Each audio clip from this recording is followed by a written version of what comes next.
Hi, everyone. Heather Williams here from the California AfterSchool Network for another Fireside Chat. As always, joined by Michael Funk from the CDE Expanded Learning Division. And we have two really exciting special guests today, April and Corina, and we'll be introducing them and chatting about them in just a few minutes.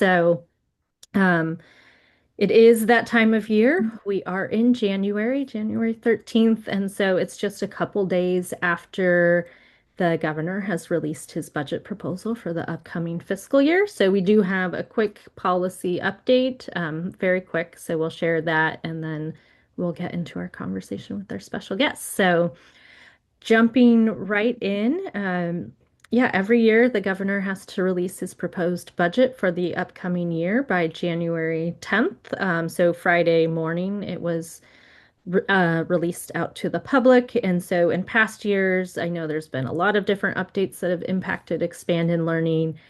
This year, there's one major update. Hopefully, everybody will see this as a benefit, but the budget includes a proposed, and reminder, this is a proposal because there's a number of steps that need to happen, but the budget includes a proposed $62.4 million in ongoing funding. So that's really important to note, ongoing. Um, so that for our Expanded Learning Opportunities Program, or ELOP, our Tier 2 LEAs, where their rate has kind of fluctuated in previous years, this current fiscal year, but last year's proposal was to try to stabilize this. This year, that proposal would provide a guaranteed $1,800 per pupil for Tier 2 LEAs. So really aiming to stabilize that Tier 2 rate. And so with that additional $62.4 million, we are looking at roughly $4.7 billion for ELOP. So that's a really exciting proposal. The last couple years, we have been hearing how the fluctuating tier two rate has been difficult for those LEAs. And so there's been a lot of advocacy and work around trying to stabilize that rate. So really exciting to see that even with continued, challenges in the budget and just other things that we're navigating, the governor's really committed to making this program work for all of our districts. So excited to see that. A reminder that this is, again, just the first part of the process. So usually what happens next is early February, we'll see trailer bill language. Trailer bills are the bills that talk about implementing the budget, and that's typically where you'll see proposed programmatic changes. So we will likely have more updates as those roll out. Um, and then it has to go through the whole budget legislative process, move through the different houses, lots of discussion between now and the end of June. So we'll keep folks updated as we know more and we hear more, but an exciting way to start the year. That being said, there was a lot of stuff announced in the budget and in a state of the state the day before. So I'm just going to turn it over to Michael to see if he wants to share any more about the ELOP update or any other updates. Yeah, thanks, Heather. 62.4 million. I was talking with someone earlier today, Heather, that you know, a national leader, and was relaying that information. And in the course of our conversation, I was asking, how many states now have state dedicated funding for expanded learning? And I was actually quite surprised that we're now up to 29 states that have state funding up to 600 million. But I admitted, when $62.4 million was announced, I was going, oh, that's nice.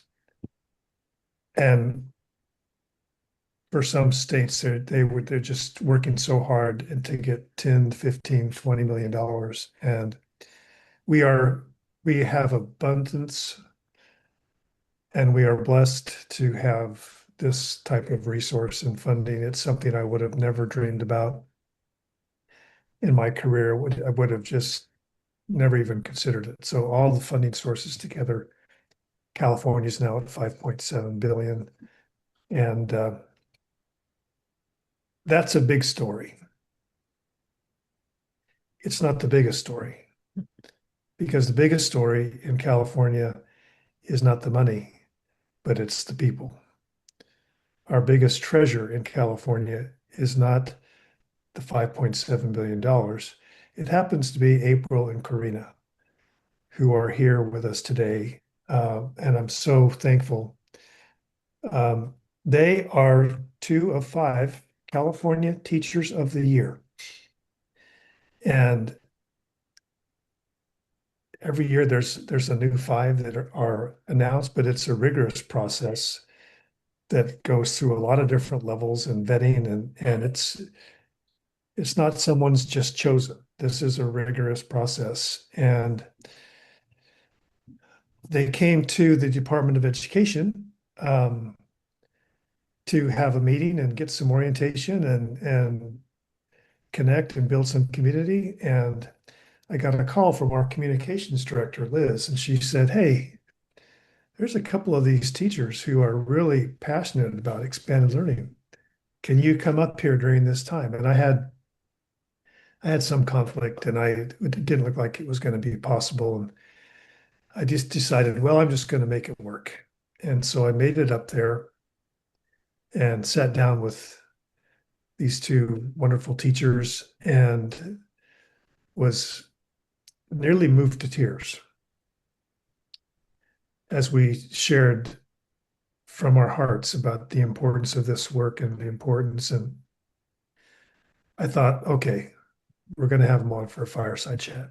So now it's my pleasure to let you get to know April and Corina. And let's just start.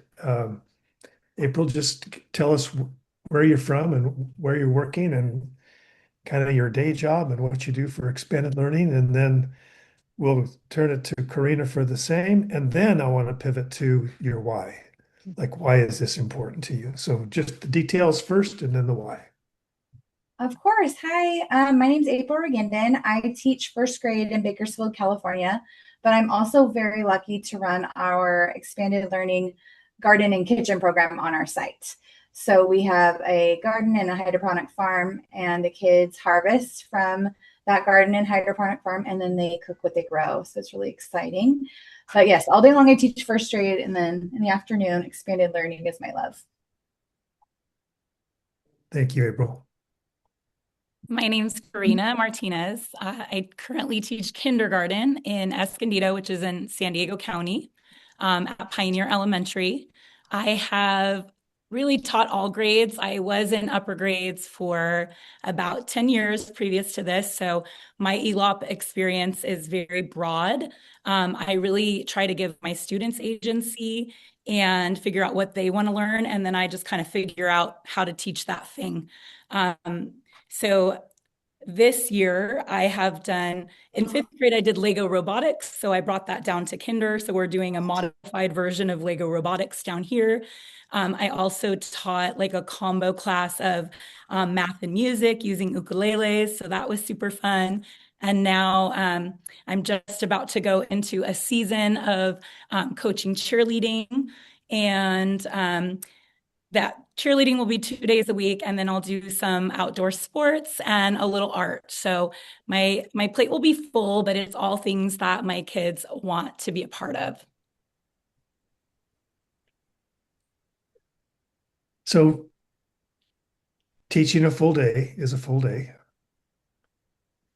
And yet you voluntarily, I mean, you're paid, but you agree to be part of this after school team and expanded learning. Why do you do that? What's your passion about in terms of stepping up and giving so much more of your time? Well, I had gone to an edible schoolyard here in Kern County, across town, and I really enjoyed spending time there. And it was just like a really magical place. And so I thought my kids need that. And so I went about creating that program here, and the kids love it. We had already had a garden, but we didn't have a kitchen. And so those real world skills are so important for kids. And it's important that after school they're doing something fun and engaging, that they're not just sitting there as a part of a homework club, that they're doing STEM, they're doing something active and uh, learning something that they can use for the rest of their lives. I think for me, it's kind of twofold. When I started teaching here at Pioneer, I transferred here from my children's school. And I realized that this community, a lot of these kids don't have opportunities to, my kids were very involved in Pop Warner.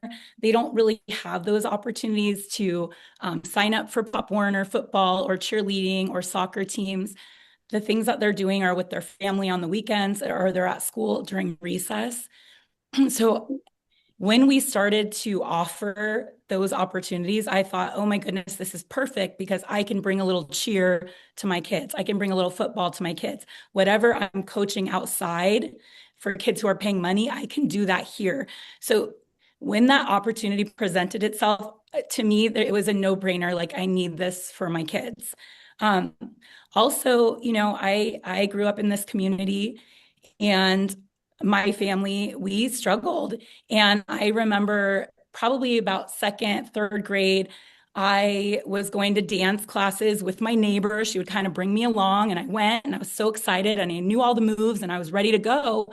But when it came time to get the outfits to be in the show, I couldn't do it. And it broke my heart. And it really sat with me as a little hole that it was something that other people could do that I couldn't do. And so it's twofold. I feel like this is my opportunity to give something back to my community, and to not have my kids have that feeling like I wish I could, but I can't. So anything they're interested in, I will find a way to bring it to them. And I feel super supported by my district, by the state, that we have the ability to do that. So that's kind of my why. I want them to have opportunities. It's powerful. Thank you. Well, I think I mean I love hearing about what you're all doing and you're wise and at the same time Michael and I and a lot of other people are like navigating this very real reality that there's districts that like we don't want this money or we want to use the money for something else. Like we need more flexibility, teachers that are um maybe not really engaged or understanding the benefit or, other folks in the district. And so I'm just curious that, if you were talking to some fellow teachers, what messages, or even like superintendent, if you're talking in a room with a superintendent of a school district, what would you share about ELOP and expanded learning with them to really encourage them to invest in these programs and provide these opportunities for our students? I think similarly to Corina, I had that experience growing up where I did not have a lot. And my sister specifically, she had a really hard time going home and being a latchkey kid. Like, I loved to read, but she kind of got a little lost. But imagine if she would have had an after school program where she could have gone for free and gotten the love and attention she needed from an adult. Her path might have been a little bit different than mine. And I just really think that kids need a place to be. They need to be busy. They cannot be sitting at home while, even if you have families that are at home. We have staff here that love our kids and that want to see them do well and provide them with all of the different activities and opportunities and after school program. I don't think it's foundational to fund after school programs. We need our kids to have a place to go and to engage and have a good time. Yeah. And I think, April and I are on the side of teaching these classes after school, but we also have like a really rich like a really rich program of YMCA and ACEs. I mean, that's all funded by this as well. And for us on our campus, even in my own classroom, 30%. And I'm speaking of this because, you just brought up your sister and the latchkey kid. 30% of my kids go to the YMCA after school. In middle school, we offer Boys and Girls Club, and Boys and Girls Club offers sports for those kids. So that's hugely important that they have a place to go. For expanded learning, I mean, if you are talking to administrators, really it's getting kids on campus. it is fighting chronic absenteeism. In our middle schools, our data shows that we have a 3% increase in kids that are involved in their after school programs. So it's bringing kids to school to learn so that they could stay after school. I mean, it's amazing. And we have the data. We have the data to show that kids, not just that kids that are involved in these programs are attending more, but they're attending on the days they come. The days that they have these classes, they are not missing school. So that to us, if we offer this, not only is it going to give them opportunities and a rich life, and how do you play sports in high school if you don't have that foundation? So we're really opening all of this up to them. And also we're getting them here every day because it's fun. Yeah, I want to emphasize, that there's research that demonstrates that in fact, kids coming to expanded learning program, high quality expanded learning, and by the way, I still hear people refer to this as aftercare, or and I'm not disparaging anybody who's doing childcare, but high quality expanded learning, what you two lead, is transformative. It engages kids in things they didn't know they might even be interested in. It expands their horizons. It gives them a sense of relationship and security. April, when you just kind of said casually, yeah, these kids come here and are around people that love them, and that's what they need, well, that's exactly what the kids know is happening and feels. And so research shows that kids in these programs in California who attend 30 or more days attend more school than when compared to their peers in the same school. And so we have a lot of people trying to figure out the chronic absenteeism thing. And I'm saying, work on your expanded learning program. Mm-hmm. Work on your expanded learning program. I'm just wondering if either of you might have some kind of a experience with maybe communication with the parent about what the opportunity has meant for their family and for their children. I love that we get to interact with our families at pickup and also at like our family math and science nights. And I try to bring in whatever we're doing in expanded learning into those evenings, so that way I can talk to parents. And I'm always like the first booth that everybody wants to come to because they like to eat, right?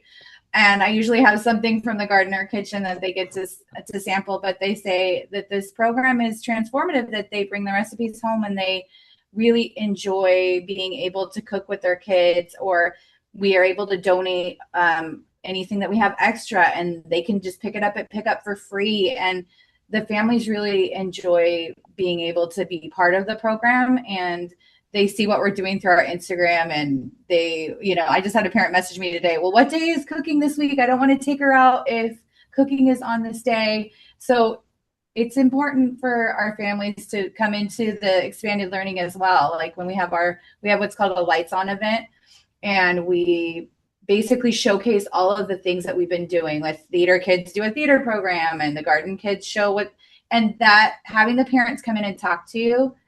And I'm sure Corina could say the same thing. Like, I don't just have first grade students. I have first through fifth grade students, because I get to touch kind of every little part of our school community, and it's very powerful. I think, number one, after COVID, parents on campus, it really diminished because they weren't allowed to come on campus. And now we want parents back on campus, but we've lost it. We've got to get it back again. And these opportunities, like you were saying, April, about, having that theater presentation where they do their performance and then the families come. We have a lot of like baile folklorico, like traditional dancing that parents can come and watch. Even for me with my littles, I mean, we were doing ukulele. I just take the kids to the fence. The parent, I know it's pickup time, and we just do a little song for them. But that gives them a taste of what their kids are learning here. I coach Lego robotics at the upper grade level. These parents are so proud of their kids. I had a mom coordinate and they all made shirts, and our school, we rolled deep. And for them, it was such pride that we were representing ourselves on that level with engineer parents and their, private robotics teams. And here we are rolling in with our ELOP school team. And it was fabulous. And our parents couldn't be more proud of their kids and where they go. And those are the things that are happening. We have rugby. We have a professional rugby team that connects with our school district. And on Sundays or Saturdays, we meet at a middle school and the teams play each other. And it's a whole family event. In our district, I think we got to the point in the past, we did a little bit, but it has just grown and grown and grown. And parents know, they're coming out. They text me, what should I sign up for? What do you think I should sign up for? We have vendor-led classes and we have teacher-led classes, and they're asking me for advice. What's the best match for my student? What's the best match for my child? And I love that. I love that they have all of these opportunities, and it started small, but it really grew. I mean, I don't know. I think I have the number here somewhere, but I feel like we have, at my site, we have 27 classes at my school site. So 9 vendors, 5 strictly enrichment, and 13 that are a mix.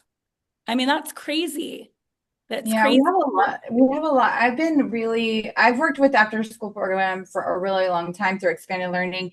And you're right, it has gotten better and better. Like we have pottery, we have one of our teacher-led classes is sewing.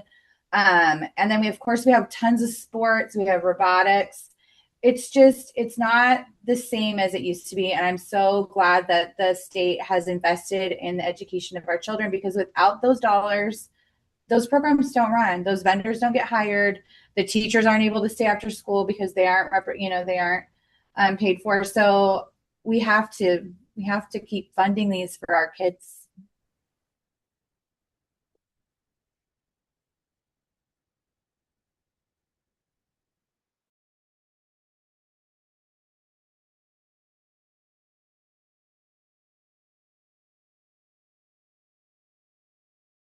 Our middle schools all now have esports labs, and there's wait lists for those classes. They're so popular. And we were talking and she was telling me the esports industry is a $4 billion industry. So it's not just that these kids are in a room gaming, where they spend some of their time really researching those careers and like where esports can take them. And then they use some of that time competing. But how cool. I would have never thought of that. And I think that we as teachers, we're creative humans. We all have things that we're passionate about. And we just have a lot to offer these kids. And to have our passion and our ideas be funded, who could say no? I mean, it's so cool. It's so cool. I loved how like this last particular question got you all really excited, and so jumping into more and more information about how amazing these programs are. And I appreciate what you all are sharing and building on a little bit of what Michael was talking about with chronic absenteeism. uh, Chronic absenteeism is an indicator, but what's really at the root of that? And it's, our families and our students being disconnected from schools. And to Michael's point, we're so concerned about how do we fix a number, but it's like what is the actual cause of the number? And it is this disconnect and the opportunities for our students and their families to re-engage, to learn in a way that about things that they're passionate about, right? Learning becomes fun again, and our communities see what you all are doing and providing for our students. And so it's not just fixing the chronic absenteeism issue, it's really getting at the root cause when we provide these high quality opportunities. So I'm deeply appreciative for what you all are doing. And being advocates for this program, because anytime you talk about how great it is, you are an advocate for the program. And so just wanting to say, one, congratulations, of course, for the Teacher of the Year recognition, which is much deserved, but also just thank you for what you're doing for your communities. And as Michael said at the start, the the biggest asset in our state is truly the people, and you both definitely have highlighted that in this chat. So I just a big thank you from me and our team, and I will turn it over to Michael for very last words. Oh, you are muted. I had to go on mute because things were happening in the background. I feel really great having you two as ambassadors as you travel around the state, go to events. April, I know you're headed to the national competition to represent California as Teacher of the Year, and you're featuring your expanded learning as your project. So we wish you the best, and we'll look forward to celebrating your victory. I hope so. We could go on and on with this, but as those who listen to me know, what you're doing is giving these opportunities for children and family. It's what they deserve. They deserve nothing less than our best, and that's what you're giving. So thank you for leading with love, loving our kids, and being two people that I'm very proud to call part of our expanded learning family. Thanks for hosting, Heather. Until next Night, time. everyone. Yeah, thank you for having us. This was fun.